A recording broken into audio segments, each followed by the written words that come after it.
જય જગન્નાથ।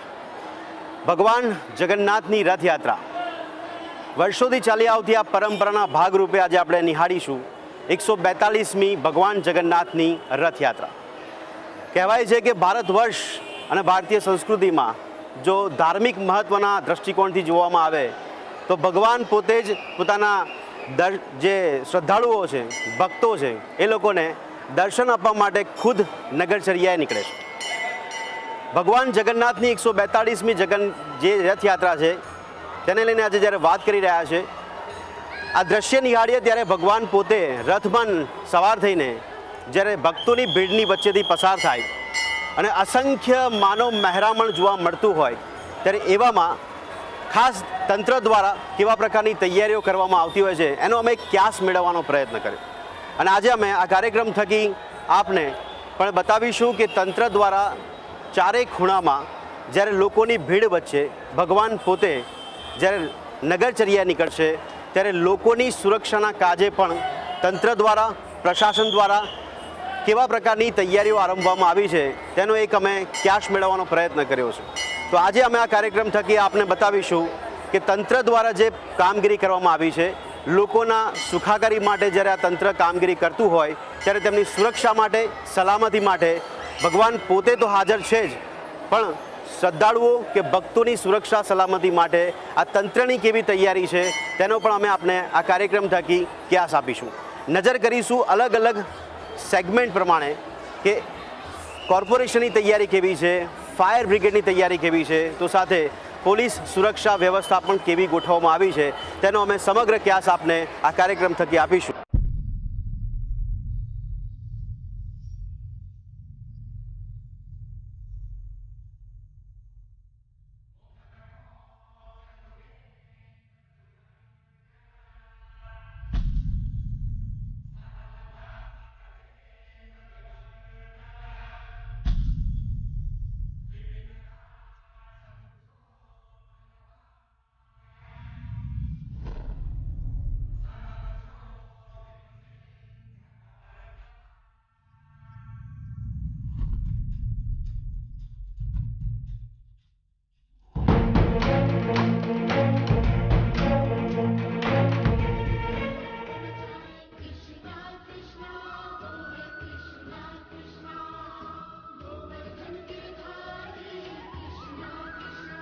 રથયાત્રા એટલે ભક્તિનું ઘોડાપુર, રથયાત્રા એટલે આપણો આધ્યાત્મિક વારસો, રથયાત્રા એટલે વર્ષોથી ઉજવાતી આપણી સાંસ્કૃતિક પ્રણાલી, તો રથયાત્રા એટલે આસ્થા, સંગ, ઉલ્લાસનો માહોલ અને રથયાત્રા એટલે ભક્તિ, સંસ્કૃતિ, કોમી એખલાસ, સંગ, પારંપરિક રમતોનું જ્યારે સમન્વય થાય તેને કહીએ રથયાત્રા।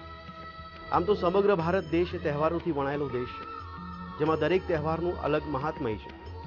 રથયાત્રા પણ તેમનો જ એક તહેવાર છે જેમાં વિવિધ રંગોમાં એકતાનો સંદેશો પાઠવવામાં આવે છે। આ તહેવાર રથયાત્રાના 15 દિવસ પહેલાથી શરૂ થઈ જાય છે, જેમાં જેઠ સુદ પૂનમે જળયાત્રા દ્વારા વિધિવત રીતે રથયાત્રાના શ્રી ગણેશ થાય છે। ભગવાન જગન્નાથજીની 12મી યાત્રાઓ પૈકીની મુખ્ય યાત્રા એવી જળયાત્રાને ખૂબ ધામધૂમથી ઉજવાય છે। સતયુગમાં બદ્રીનાથજી, ત્રેતાયુગમાં રામેશ્વર, દ્વાપર યુગમાં દ્વારકાધીશ અને તેમજ કળિયુગમાં જગન્નાથજીનો મહિમા અપરંપાર છે। ભગવાનની ભક્તિમાં તરબોળ થયેલા ભક્તજન રથયાત્રાની દરેક વિધિને ભાવપૂર્વક ઉજવતા હોય છે। તો અમદાવાદની રથયાત્રા એ પૂરી બાદની સૌથી મોટી રથયાત્રા છે, જેમાં ભગવાન જગન્નાથ, ભાઈ બલભદ્ર અને બહેન સુભદ્રા સાથે નગરચર્યાએ નીકળે છે। સમગ્ર વર્ષ દરમિયાન મંદિરમાં દર્શન આપતા શ્રી હરિ નગરની યાત્રાએ નીકળે છે, જે માહોલ દરેક ભક્તજનને વૈકુંઠની અનુભૂતિ કરાવે છે। રથયાત્રાનો પર્વ એટલો આહલાદક હોય છે કે તેની પૂર્વ તૈયારીઓ પણ જેટલી જ મહત્વની હોય છે। દરેક વ્યક્તિ જે રથયાત્રામાં તૈયારીઓમાં લાગેલા હોય છે તે નાનામાં નાની વાતનું ખૂબ જ બારીકાઈથી ધ્યાન આપે છે। ભગવાન જે રથ પર સવાર થવાના હોય છે તે રથોને પણ ખૂબ જ માવજત સાથે રંગરોગાન કરાય છે। વૈવિધ્યતા રથોને શણગારી ભગવાનની સવારી તૈયાર કરાય છે। તો ઉલ્લેખનીય છે કે પુરીમાં જે રથયાત્રા નીકળે છે તેના રથો પણ દર વર્ષે નવા બનાવવામાં આવે છે, જ્યારે અમદાવાદની રથયાત્રામાં ભગવાનના રથો તેજ રાખવામાં આવે છે। મંદિરમાં પણ વિશેષ તૈયારીઓ કરાઈ છે। દૂર દૂર સુધી ભક્તજન ભગવાનના તહેવારમાં સામેલ થવા જગન્નાથ મંદિરે આવતા હોવાથી મંદિર ટ્રસ્ટ દ્વારા મંદિરની ખાસ તૈયારીઓ આરંભવામાં આવે છે। તો 15 દિવસ પહેલાંથી શરૂ કરાયેલી આ તૈયારીઓમાં ભગવાનનો પ્રસાદ પણ તૈયાર થાય છે। તો ભક્તજન દ્વારા પ્રસાદ માટે મગની બોરીઓ આવતી હોય છે, જેની સાફ સફાઈ મંદિરમાં ભજન કીર્તન સાથે કરાય છે। ભગવાનને વિશેષ લાડ લડાવવાના હોવાથી તેમના આદર સત્કાર માટે સૌ કોઈ સજ્જ થઈ જાય છે, જેમાં સૌ કોઈને ભગવાનના દિવ્ય દર્શન કરવાનો લાહવો મળે છે। તો આ જ દિવ્યતાની અનુભૂતિ કરવા માટે ભગવાનને દર વર્ષની જેમ વાઘાઓ દ્વારા સુસજ્જ કરાય છે, જેનું પણ એક ખાસ મહત્વ છે।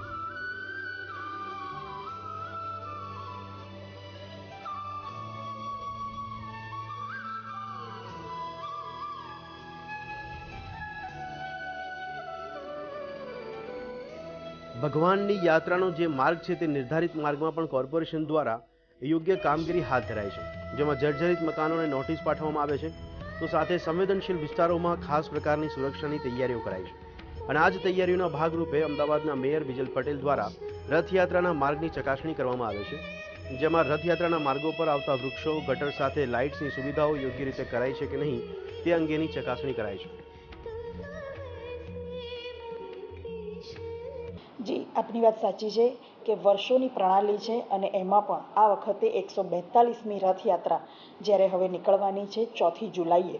રથયાત્રાના દિવસે જ્યારે ભગવાન બહેન અને પોતાના મોટા ભાઈ સાથે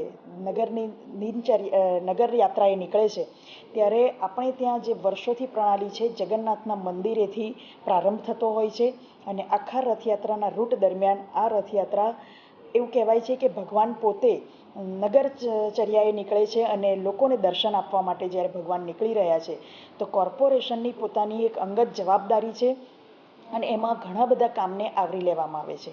સૌ પ્રથમ હું વાત કરું તો રોડ રસ્તા તો આપણે જાણીએ છીએ કે આ સિઝન વરસાદની છે અને વરસાદ પહેલાં જ્યારે અમુક કામો થઈ ગયેલા હોય છે અને પછી જ્યારે વરસાદ વખતે કોઈક વખત રોડ બેસી જવા, રોડનું ધોવાણ થવું, આવી કોઈક સમસ્યાઓ સર્જાતી હોય છે। પણ રથયાત્રા પૂર્વે જ્યારે મેયર પોતાના હોદ્દેદાર અને તમામ અધિકારીઓ સાથે, દરેક ઝોનના અધિકારીઓ સાથે અને દરેક ડિપાર્ટમેન્ટના અધિકારીઓ સાથે એક રાઉન્ડ રાખતા હોય છે।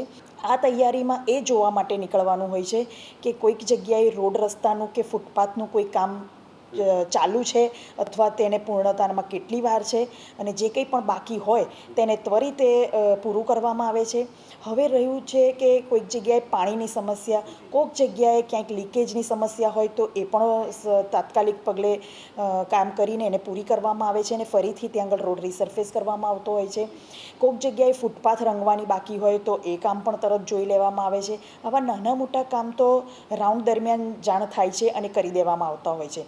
એની પૂર્વ તૈયારીના ભાગરૂપે કોઈક જગ્યાએ લાઇટના થાંભલા બંધ હોય, ક્યાં તો રથયાત્રાના રૂટ દરમિયાન કોઈક મોટા અખાડાને લીધે ત્યાં નડતર રૂપ હોય તો તે જગ્યાએથી સામાન્ય દિવસ પ્રમાણે થઈને તે જગ્યાએથી એ પોલને ખસેડીને, ટેમ્પરરી ખસેડીને ફરી પાછો ત્યાં આગળ લગાવી દેવામાં આવતો હોય છે।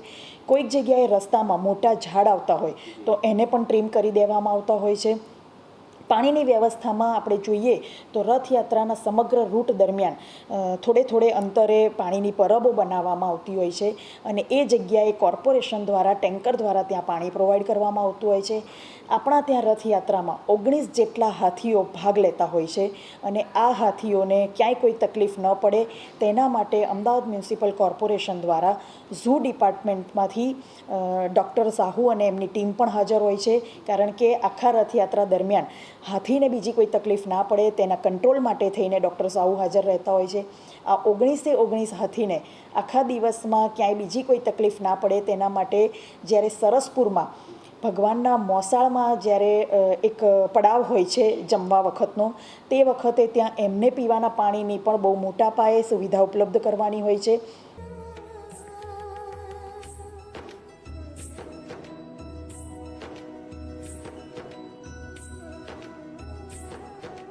તો ગૃહ વિભાગ અને સુરક્ષા તંત્ર દ્વારા પણ તૈયારીઓ કરાઈ છે।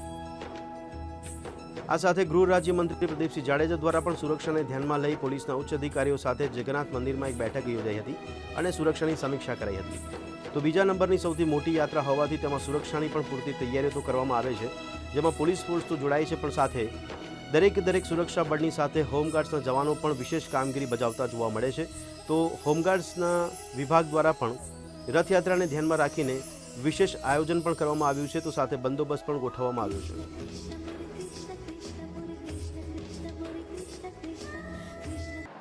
હોમગાર્ડના જવાનો આગામી જે ભગવાન શ્રી જગન્નાથજીની રથયાત્રા આ નગરના પ્રાંગણમાં નીકળવાની છે, ત્યારે હોમગાર્ડના જવાનો સવારે 4 વાગ્યાની આસપાસ પોતાના જે બી પોઈન્ટો છે કે જે રથયાત્રાની જોડે પુશિંગ સ્કોર છે કે જ્યાં જ્યાં એમની વ્યવસ્થાના કારણે ગોઠવણો કરેલી છે ત્યાં સવારે 4 વાગ્યાથી પહોંચી જશે અને એકદમ સારી રીતે રથયાત્રાનું પુશિંગ થાય અને સારી રીતે નગરજનોને ભગવાનના દર્શન થાય અને પાછી નિજ મંદિર પર જ્યારે ભગવાન જગન્નાથજી પરત ફરે ત્યારે એની જોડે હોમગાર્ડના જવાનો બી કોઈ બી શહેરના નાગરિકોને કે સુરક્ષાને બી કે કોઈ બી બાબતમાં કોઈ અડચણ કોઈ એવો બનાવ ના બને એનું ખાસ વિશેષ ધ્યાન રાખીને હોમગાર્ડના જવાનો એમની ફરજ સવારના 4 વાગ્યાથી રાત્રિના 11 વાગ્યા સુધી નિભાવવાના. એ ભજન મંડળીઓમાં લગભગ 160 મહિલાઓ અમારી એ ભજન મંડળીઓની જોડે મહિલાઓ રહેશે અને એ મહિલાઓનું વિશેષ કામ પુશિંગ સ્કોડનું અને કોઈ બી એવી કોઈ બી પરિસ્થિતિને પહોંચી વળે અને સુરક્ષાનો જે બી વસ્તુ ધ્યાનમાં રાખવાની છે એ અમુક વસ્તુ હું કદાચ મારી મર્યાદાના કારણે હું નહીં કહી શકું અહીંયા, પણ એ મર્યાદા એના માટે છે કે આપણા શહેરની આપણા રાજ્યની સુખાકારી વધે. અમુક ને મહિલાઓની વિશેષ કામગીરી 160 મહિલાઓની જે તૈયાર કરેલી છે અમારી બ્રિગેડ એ બહુ સરસ કામગીરી કરશે. કદાચ આપ બી રથયાત્રામાં અનુભવ કરશો. એની અમે આખું એક ચક્રવ્યૂહ બનાવેલું છે. એ ગુજરાત પોલીસ એ બી બનાવેલું છે, પેરામિલિટરી ફોર્સિસ બી હશે, કુલ મિલાઈને ઘણી બધી ફોર્સિસોએ આખું એક ચક્રવ્યૂહ બનાવ્યું છે. એ સુરક્ષા એ પ્રમાણે ગોઠવાયેલી રહેશે અને અત્યાર સુધી ભૂતકાળમાં બી ત્યાં સારી રીતે સુરક્ષા બધા લોકોએ કુલ મિલાઈને કરેલી છે. એ જ પ્રમાણે આગળ વધીશું. અને હોમગાર્ડના જવાનો લગભગ ધાબા પોઈન્ટમાં કોઈ પોલીસ જવાનોની જોડે હશે, એમની PCR વાનો હશે, ત્યાં હશે, રોડ ઉપર હશે. જે સંવેદનશીલ વિસ્તાર પહેલાં કહેવાતો હતો અત્યારે તો છે નહીં, તો એ વિસ્તારમાંથી નીકળતા હશે તો આંતિયાર વિસ્તારો એને અડેલી ગલીઓમાં, એને અડેલી પૂરોમાં, બહાર રસ્તા પર, ટ્રકો પર, બધી જગ્યાએ જ્યાં જ્યાં પોલીસ કમિશનર શ્રી સિંઘ સાહેબની અને પોલીસ દળને ગુજરાત સરકારની જ્યાં જ્યાં માંગણી થઈ હશે ત્યાં આગળ બધી જગ્યાએ હોમગાર્ડના જવાનો હાજર રહેશે અને પોતાની ડ્યુટી મોડી રાત સુધી બજાવશે. એ કંટ્રોલ રૂમમાં અમારા અધિકારી અમુક પ્રોવાઈડ કરેલા હશે, અમુક નિષ્ણાત જે લોકોની એક ટીમ બનાવેલી છે એ ત્યાં હાજર રહેશે લાલ દરવાજા બડી કચેરીએ. ને કોઈ બી મેસેજ પાસ થશે અમારા હોમગાર્ડના જવાનો પાસે અમારો કંટ્રોલ નંબર છે ને જે બી હોમગાર્ડ જે જવાનને જ્યાં બી મેસેજ પાસ કરવો હશે આ શહેરમાંથી તો એ ત્યાં પાસ કરશે. પછી એ મેસેજની તરત વિધિન સેકન્ડોમાં જ ખરાટીને જે તે અધિકારીને સૂચના આપવામાં આવશે. એટલે કોઈ બી કારણસર કંઈ બી અજુગતો બનાવ બને કે કોઈ બી બાબત હશે તો એનું તાકીદે આપણા સુધી એક મેસેન્જરનું કામ કંટ્રોલ દ્વારા થવાનું છે અને અમે જે તે આગળ બી પહોંચાડી દઈશું.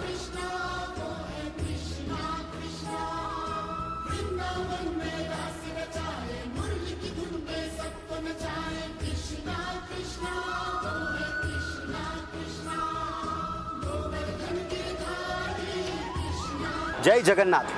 ભગવાન જગન્નાથ જ્યારે 4 જુલાઈએ સમગ્ર અમદાવાદ શહેરની નગરચર્યાએ નીકળશે અને આપ સૌ કોઈ દર્શનાર્થે ત્યાં ઉપસ્થિત હશો, પણ આ 4 જુલાઈની રથયાત્રા પહેલાં અમે પણ નીકળ્યા છે ત્યારે તંત્રની તૈયારીના ભાગરૂપે જોવા માટે કે તંત્ર કેટલું સજ્જ છે અને એના જ ભાગરૂપે આજે અમે ઉપસ્થિત છીએ અહીંયા અમદાવાદ મ્યુનિસિપલ કોર્પોરેશનની આ એક સેવા ફાયર સેવા.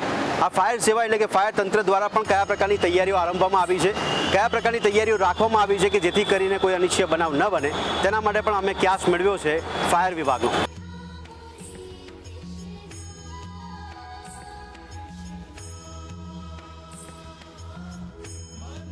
14 કિલોમીટર લાંબા માર્ગમાં હાથીઓનો કાફલો પણ મોટી સંખ્યામાં જોડાય છે, તો મોટી સંખ્યામાં ભક્તોની ભીડ જોવા મળે છે.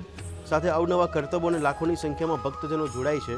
તે દરમિયાન કોઈ અનિચ્છનીય ઘટના ન બને તે માટે પણ ફાયર વિભાગ પણ દ્વારા વિશેષ તકેદારી હાથ ધરવામાં આવતી હોય છે.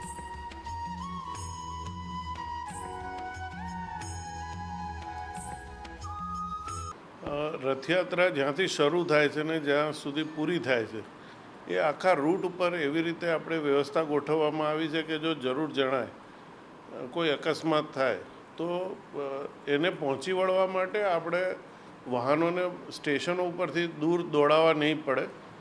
તો એની એવી રીતે રાખ્યું છે કે જગન્નાથજીના મંદિરથી જે આપણી રથયાત્રા શરૂ થાય તો સવારથી જમાલપુર ફાયર સ્ટેશન જે એને સામે જ છે ત્યાં વ્યવસ્થા ગોઠવાશે. ત્યાંથી જમાલપુર વિસ્તાર પસાર કરીને દાણાપીઠ પહોંચે છે કોર્પોરેશન, તો કોર્પોરેશનની જગ્યાએ ત્યાં છે, ત્યાં એક પોઈન્ટ આપવામાં આવ્યો છે. ત્યાંથી આગળ નીકળશે તો રાયપુર ચકલામાં એક પોઈન્ટ આપવામાં આવ્યો છે. ત્યાંથી આગળ જશે પાંચકુઆ દરવાજા અને સરસપુર.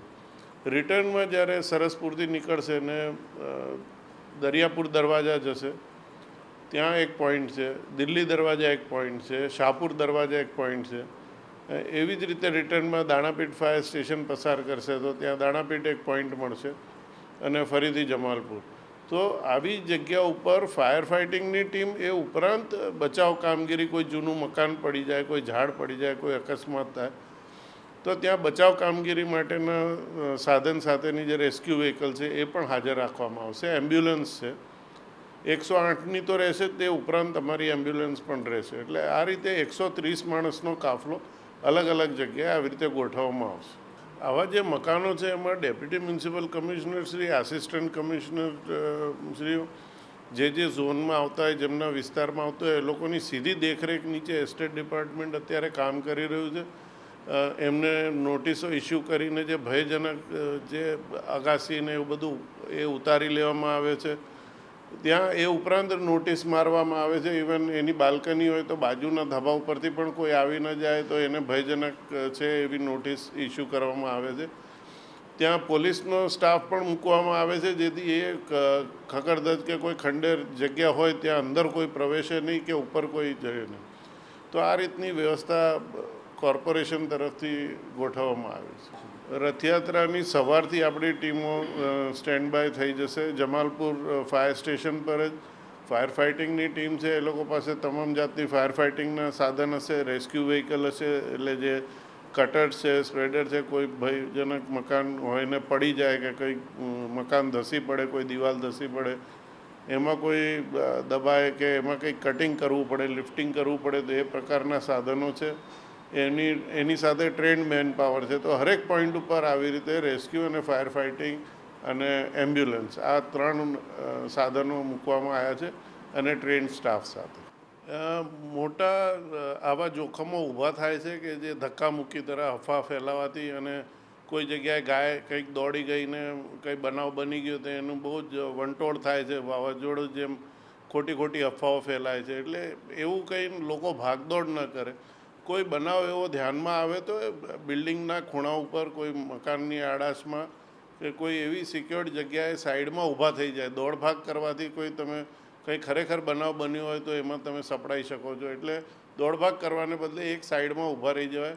ઇમરજન્સી વ્હીકલ કોઈ આવી શકે, પોલીસની છે, ફાયરની છે, એમ્બ્યુલન્સ છે, રેસ્ક્યુ વ્હીકલ છે, એને જગ્યા આપવા. તો રોડ ઉપર દોડધામ મચાવતા નહીં, એક સાઈડમાં ઊભા રહી જાય એ હિતાવ છે.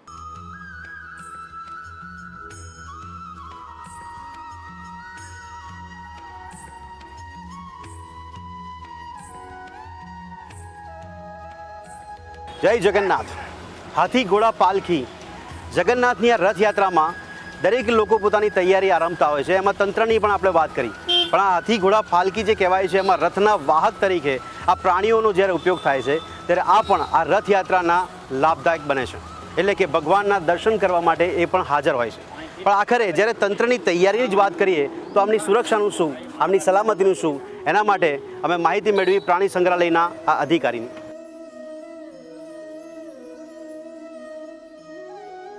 તો ભગવાન જગન્નાથની 142મી રથયાત્રા આપણે નિહાળવા જઈએ છીએ ત્યારે દરેક વિભાગ દ્વારા ભક્તોને કોઈ અગવડતા ન થાય તે માટે ધ્યાન રખાયું છે. ત્યારે ભક્તોની ભીડ વચ્ચે પ્રાણીઓની પણ તકેદારી રાખવામાં આવે તે હેતુ સાથે અને લોકોને પણ પ્રાણીઓને હેરાન ન કરવાની અપીલ સાથે કાંકરિયા પ્રાણી સંગ્રહાલયની ટીમ પણ પ્રાણીઓને કાબૂમાં લેવા સાથે તેમની દેખભાળ રાખવા માટે ખડે પગે હોય છે.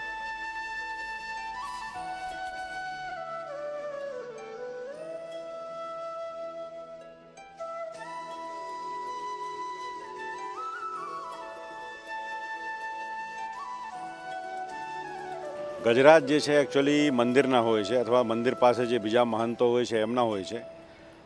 જ્યારે રથયાત્રા આવે ત્યારે ખાસ કરીને આપણે એ જોવું પડે કે જે ગજરાજ છે જ્યારે રથયાત્રામાં જોડાય તો એ લોકોને કોઈ તકલીફ ના પડે. પછી જે ત્યાં પબ્લિક હોય છે, જે ત્યાં દર્શન કરવા મહાનુભાવો આવતા હોય ત્યાં ગજરાજ દોડમદોડી ના કરે, કોઈ તકલીફ ના કરે, એના માટે ગજરાજની ચકાસણી કરવામાં આવે છે, એમની હેલ્થ ચેકઅપ થાય છે. ગુજરાત રાજ્યનો પશુપાલન ખાતો જે છે એમના બધા ડૉક્ટર ચેક કરે છે. પ્રાણી સંગ્રહાલયને પણ એક ડૉક્ટર હોય છે.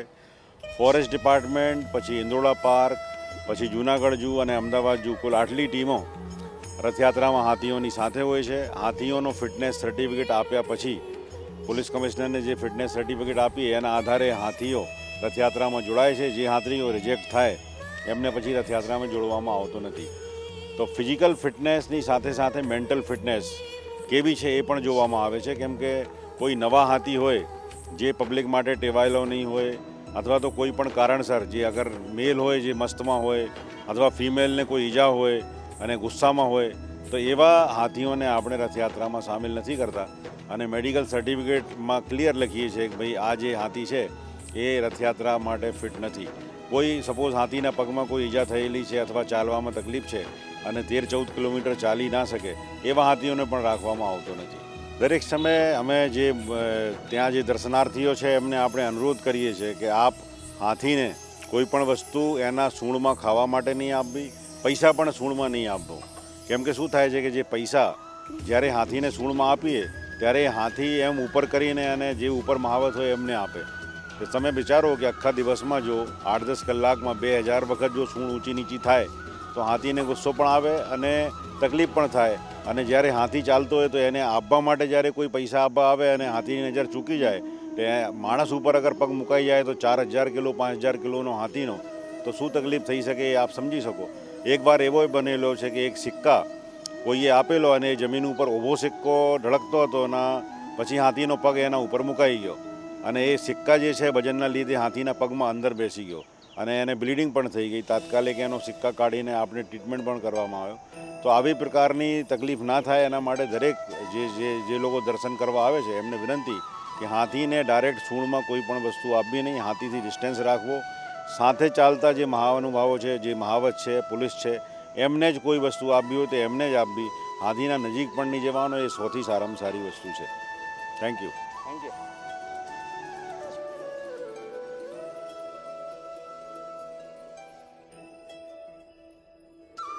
તો દર્શક મિત્રો, જય જગન્નાથના નાદ સાથે પ્રારંભ ભરાયેલી આ યાત્રાની તૈયારીઓ દર વર્ષની જેમ આ વર્ષે પણ અનેરો આધ્યાત્મિક માહોલ લઈને આવી છે. તો ચાલો દિવ્યતાના આ માહોલમાં આપણે પણ ભક્તિમય થઈ જઈએ અને જય રણછોડ માખણચોરની ધૂનમાં સામેલ થઈએ.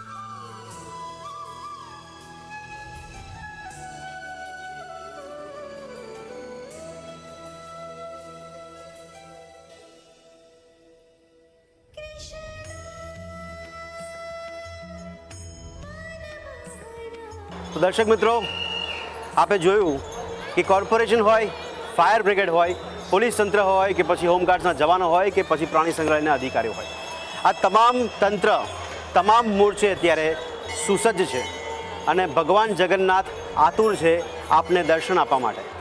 તો આપની શું છે તૈયારી? આપ પણ તૈયાર થઈ જાઓ ભગવાન જગન્નાથની આ રથયાત્રાના નિહાળવા માટે અને તેના સહભાગી બનવા માટે. અમારો પ્રયત્ન હતો કે તંત્ર દ્વારાની તૈયારી જે જોવા મળી છે તેના ભાગરૂપે આપ પણ નિશ્ચિંત રહો, સુનિશ્ચિત રહો કે તંત્રની તૈયારી ભગવાન જગન્નાથની જ્યારે નગરચર્યા થશે અને એ સમયે આપે પૂરતું ધ્યાન આપવાનું છે અથવા તો આપ પોતે મગ્ન હશો ભગવાન જગન્નાથની ભક્તિ રસની અંદર. તો આપણે ખાસ જણાવી દઈએ કે 4 જુલાઈએ જ્યારે ભગવાન જગન્નાથની આ રથયાત્રા અમદાવાદમાં નીકળશે તો આપ પણ તૈયાર થઈ જાઓ અને ચૂકશો નહીં ગુજરાત ન્યૂઝના માધ્યમથી આ રથયાત્રાની સવારે નીજ મંદિરથી લઈને જે નીકળશે રથયાત્રા એ સાંજે જ્યારે નીજ મંદિર પરત ફરશે ત્યારે સમગ્ર પડેપડની માહિતી, આ પડેપડ રથયાત્રાની જાણકારી અમે આપના સમક્ષ મૂકીશું. તો આપ પણ તૈયાર થઈ જાઓ, તંત્ર પણ તૈયાર છે અને ભગવાન પણ આતુર છે આપ સૌ કોઈને દર્શન આપવા માટે. જય જગન્નાથ.